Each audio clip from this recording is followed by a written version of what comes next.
What's up, guys? Welcome back to another episode of Diamond Chat. This afternoon, I'm joined by Joey Laurer, also known as 6ERA on Instagram. So, what's up, man? It's good to see What's you. up?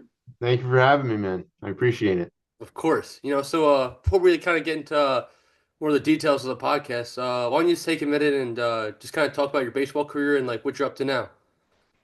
So my name's Joey Laurer. I'm from New York. I played at Siena College for 4 years and then didn't do a lot of playing because I was hurt for basically the whole thing. But I had an opportunity to possibly do a grad year, and then I threw in the summer and decided that it wasn't going to work out. Like I'm just not healthy.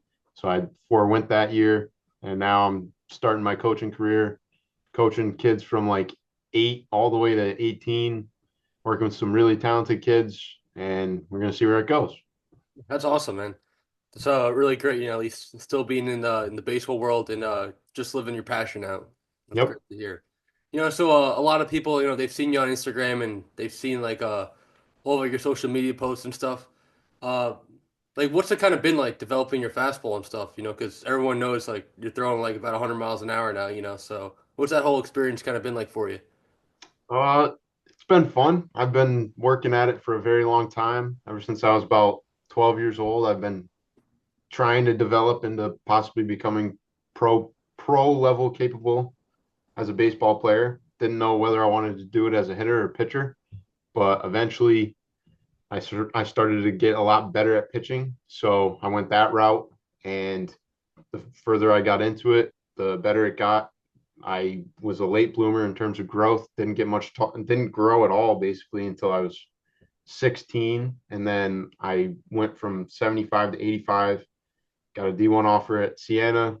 Took that because I wanted to make sure I was close to home for some family reasons, and didn't look back. And once I did that, I was like very motivated. I was like, all right, well, if I'm a junior, I'm already committed to school. There's nothing stopping me. I already just went up 10 miles an hour. Why don't I try my best to get drafted and make something happen out of it?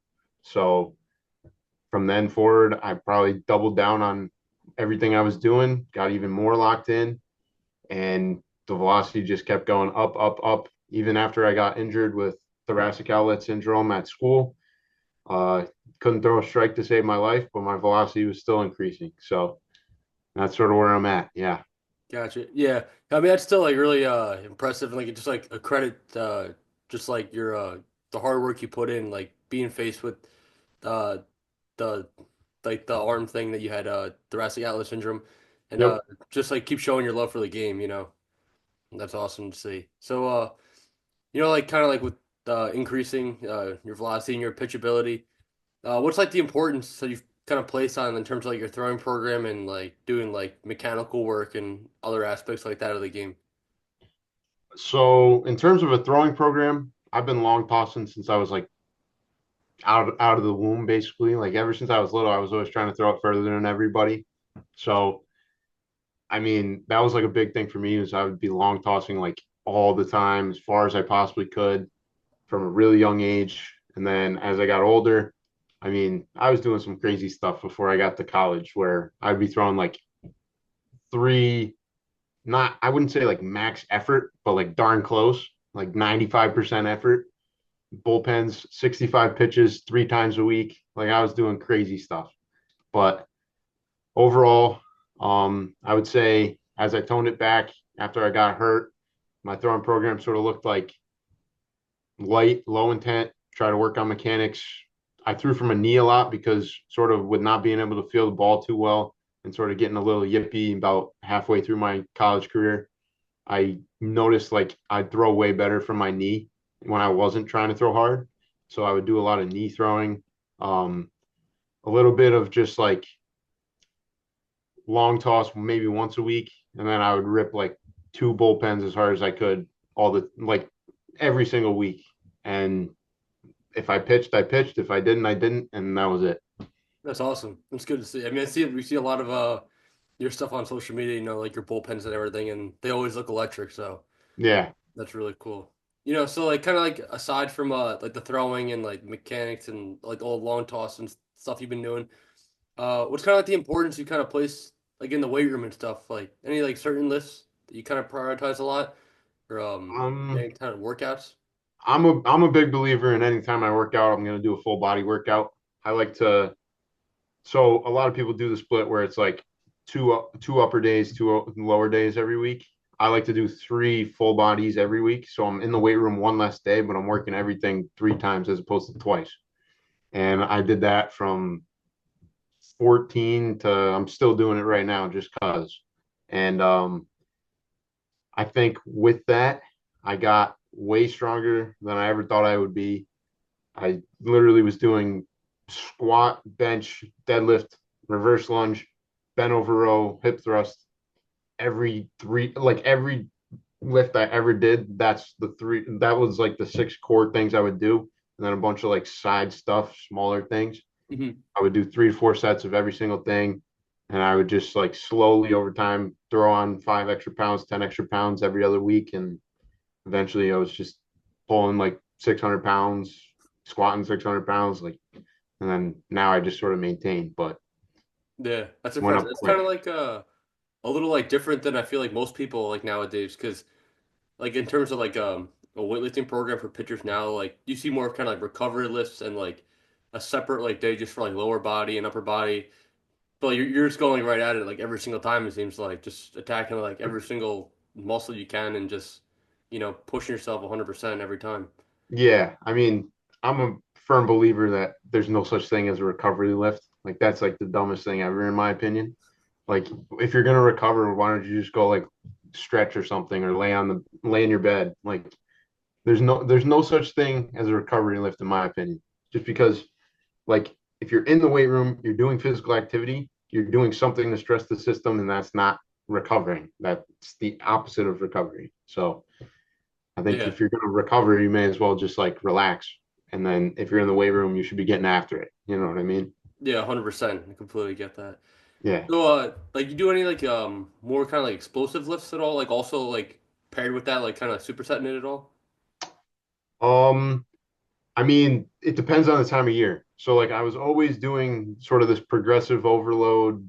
These are the lifts I do every time I lift, but like the numbers would change, the um focus would change depending on the year, the time of year. So like winter, I'm focused on getting like going as heavy as possible on all of them. My 3 day split would be like I would do these specific exercises, but it would be 85% of whatever my max is.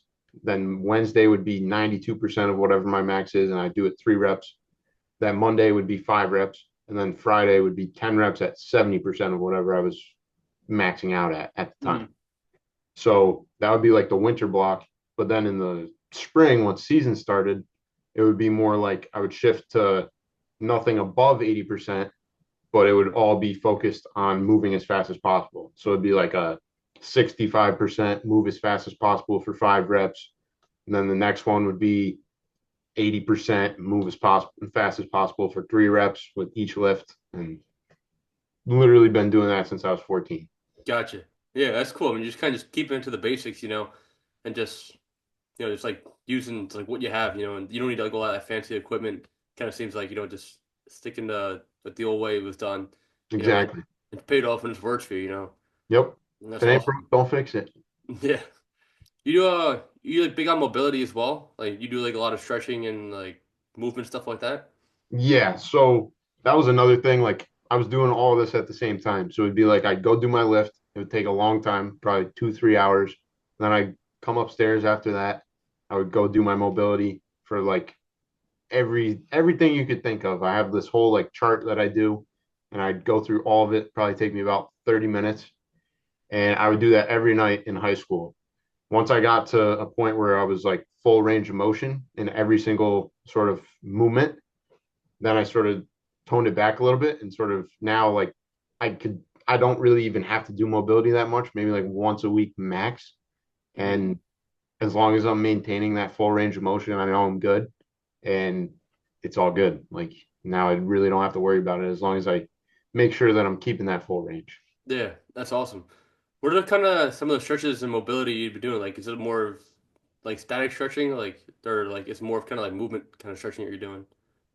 It's movement stretching for sure. I mean, some of my teammates think I'm like a contortionist or something. I'm definitely not like the most mobile guy ever, Like I know you go to Seton Hall. There's a kid, Connor Byrne, who I went to school with as well. Hmm.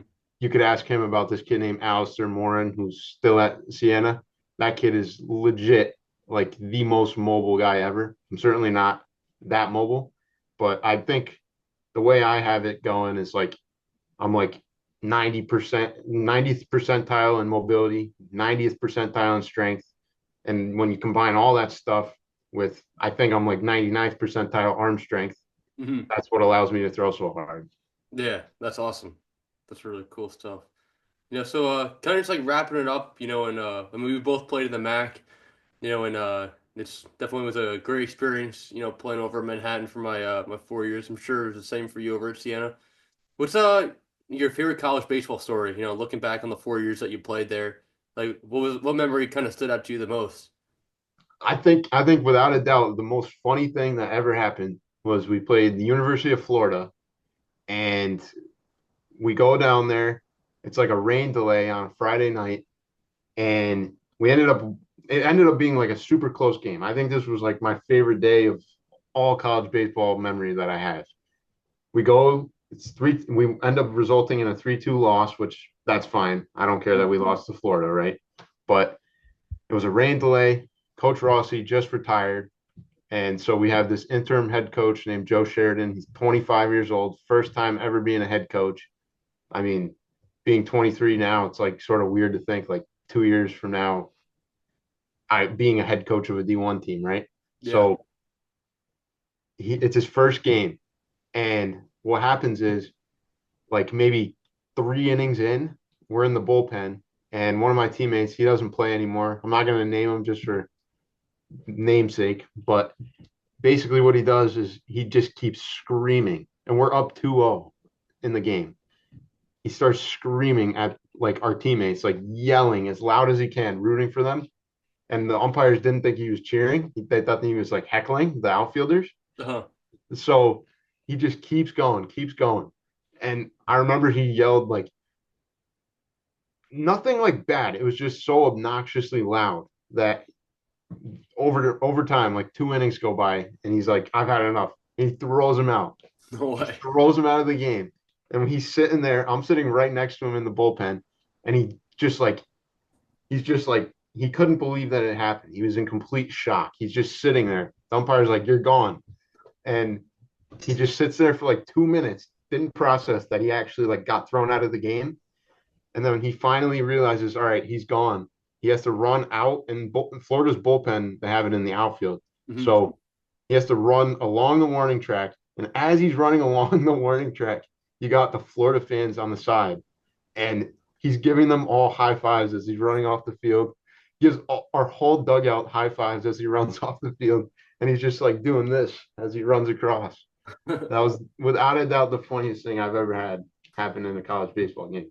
That's funny. That's like so like strange that would happen, because like usually it'd be like, oh, like someone's like arguing with the umpire about something, or like you get in a fight with someone for like for cheering. Like Oh, he was just a that's pretty goofball. It bizarre. was the funniest thing ever. Yeah, that's awesome. So I appreciate your time this morning, man, and wish you all the best in your future baseball endeavors. And we hope to chat with you soon. So. Absolutely. Thanks for having me.